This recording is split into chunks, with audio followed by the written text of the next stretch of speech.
Beijing, I was so close to making the final, just one place off the final. So I think realistically, my big hope is to make that final. You know, I've been so close a few times with World Championships and Olympics, so maybe this is the time to make the top 8. And once you're in the final, anything can happen, really. You know.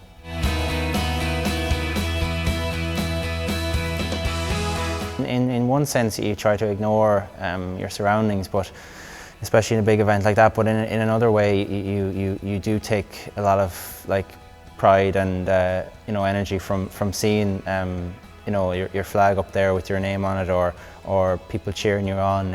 It's huge. I'm a big fan of my country, and I'm proud of where I'm from, and it's great to get on that world stage and realise that there's people there behind you.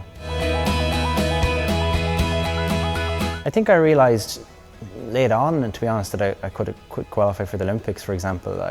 In 2002, maybe when I was 19 years of age, I made the World Junior Championships, and I really I got to a new surroundings and environment that I realised this is where I want to be, and that was really the start of the stepping stone towards, say, making Beijing and making London.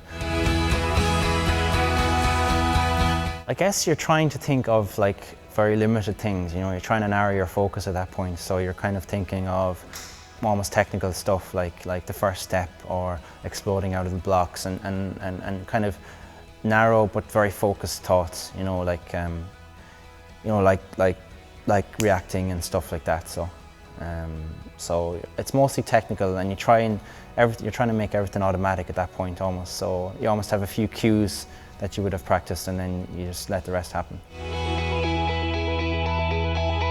If I didn't have the likes of Cadburys helping me out, I couldn't really do my preparation as well as I'm doing. As for example, it's allowing me to go to the States, for example, for a 5-week training camp, bringing my coach. I've been to South Africa training. Everything has been perfect, really, in my preparation, and I would have had to cut back a bit if it wasn't for the likes of Cadburys.